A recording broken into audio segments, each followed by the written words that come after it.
দু একটা কথা বলেই ফেলি এই সুযোগে।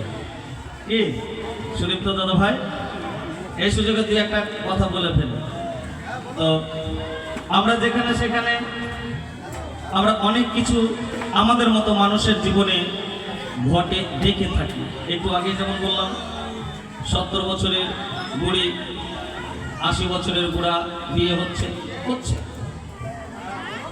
কত সময় পালিয়েও যাচ্ছে। তো যাই হোক, এইরকম একদিন চিন্তা করছে যুধিষ্ঠির, সিংহাসনে বসেছে, কুরুক্ষেত্রের যুদ্ধ শেষ হয়েছে। তারপরে ভাবছে মনে মনে যে আমাদের কলিযুগে না দাপর যুগের তো লীলা প্রায় শেষ, আগত কলিযুগটা হচ্ছে প্রবেশ। তাহলে এই কলিযুগের আকার আয়তন পরিমাপ মানুষজন কেমন হতে পারে, একটু মনের মধ্যে প্রশ্ন জাগে। এই প্রশ্ন আরো 4 ভাইয়ের মনে জাগলো যে আমাদের তো দাপর যুগ শেষ, আগত কলিযুগের আকার রূপ কেমন হতে পারে, মানুষ কেমন হতে পারে।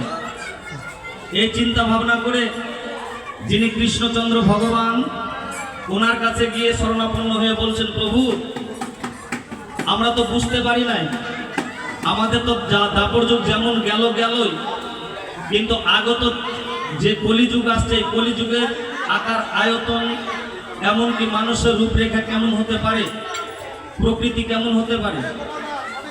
তো কৃষ্ণ বলছে যেহেতু তোমরা 5 ভাই পাণ্ডব গভীর অরণ্যে যাও, 5 দিকে তোমরা নিজের মতো ঘুরে বেড়াবে, যার চোখে যে দৃশ্যটা পড়বে সেটা তোমরা আমাকে নিয়ে এসে বলবে, আমি তার সমাধান করে দিব। সত্যি তারা 5 ভাই পাণ্ডব গভীর অরণ্যে গেল। গভীর অরণ্যে গিয়ে 5 দিকেই কিন্তু রওনা দিল। যুধিষ্ঠির দেখছে আগত কলিযুগের রূপ, বলতে হয় না প্রকৃতিময়, এত সুন্দর গাছপালা নদ নদী এত সুন্দর, সবকিছুই ভালো দেখছে। তার মধ্যে একটা হাতি দেখতে পেয়েছে। হাতিটার দেখছে আবার 2টা সুর। মনের মধ্যে প্রশ্ন জাগলো, সত্য ত্রেতা দাপরে দেখলাম একটা হাতির একটা সুর, কলিযুগের হাতির আবার 2টা সুর। মাথার মধ্যে প্রশ্ন জাগলো। কিছুক্ষণ পরে অর্জুন দেখছে একটা পাখির পালক উড়ে এসেছে। তো পাখির গোটা দেহের মধ্যে, পালকের মধ্যে কৃষ্ণ কথা, হরি কথা, এমনকি বেদ কথা সম্পূর্ণ শ্লোক লিপিবদ্ধ করা আছে। এর মধ্যে পাখিটাকে দেখছে মরার মাংস খাচ্ছে। অর্জুনের মাথা ঘুরে গেল যে যার দেহের মধ্যে কৃষ্ণ কথা, হরি কথা, সর্বাঙ্গ দেহ সুন্দর, তার মধ্যে আজকে নামকে অপমান করছে, মরা খাচ্ছে, এটা তো মেনে নেওয়া যায় না। তার মনের মধ্যে প্রশ্ন জাগলো। কিছুক্ষণ পরে দেখছে ভীম একটা গাভীর বাচ্চা হয়েছে। তো ওই বাচ্চাটাকে গাভীর চাটতে চাটতে এত পরিষ্কার হয়ে গেছে, অথচ চাটা বন্ধ করে না, শরীর দিয়ে রক্ত ঝরছে। বাচ্চাটার শরীর দিয়ে রক্ত ঝরছে, তথাপি মা বুঝতে পারছে না যে ছেলেটা ব্যথা পাচ্ছে। কিছুক্ষণ পরে নকুল দেখছে একটা মাঝখানে বিশাল গর্ত, গর্তের মধ্যে 1 ফোঁটা জল নাই, বিশাল গর্ত, আর তার চারপাশে ছোট ছোট গর্ত। ওই গর্তের মধ্যে দেখছে অথচ থই থই করছে জল। মনের মধ্যে প্রশ্ন জাগলো, যেখানে জল থাকার কথা সেখানে জল নাই, আর যেখানে জল না থাকার কথা সেখানে থই থই করছে জল। কিছুক্ষণ পরে সহদেব দেখছে একটা বড় পাথর উপর থেকে গড়াতে গড়াতে গড়াতে গড়াতে চলে আসছে। এবার সামনে যে বড়, যতই বড় গাছপালা ঘর বাড়ি হোক না কেন সব ভেঙে তুষুরপাত হচ্ছে, কিন্তু একটা ছোট গাছের কাছে গিয়ে পাথরটা আটকে গেল।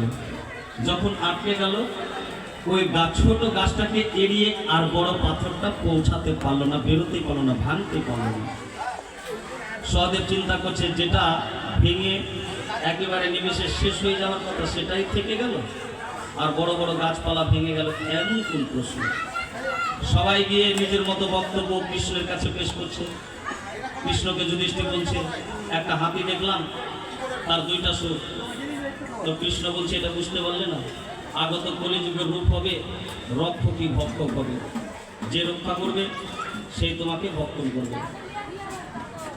অর্জুন বলছে এইটা না হলে কেন, একটা পাখির পালকের মধ্যে, পাখির মধ্যে, গোটা দেহের মধ্যে কৃষ্ণ কথা, হরি কথা, যাকে দেখলেই আমাদের প্রেম ভক্তি জাগে। এবার সেই পাখিটার দেহের মধ্যে এত সুন্দর কথা লেখা থাকার পরে মরার মাংস খাচ্ছে কি করে? বলছে আগত কলিযুগের গুরু গোসাইদের মধ্যে এইরকমই চরিত্রটা হবে।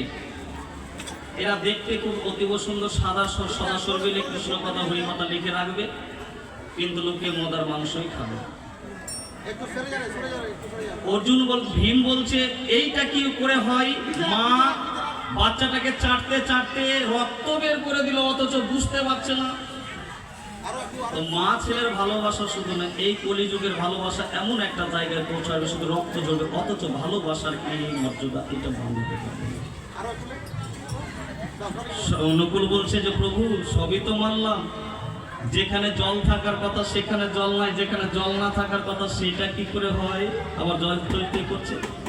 বলছে এটা বুঝলে না, মানুষটার বহিরঙ্গ চারদিকে খুব সুন্দর দেখাবে, খুব সুন্দর, কিন্তু ভিতরে তার কিছু থাকবে না, ময়লাতে পরিপূর্ণ থাকবে, জ্ঞান বিবেক সবকিছু হারিয়ে ফেলবে।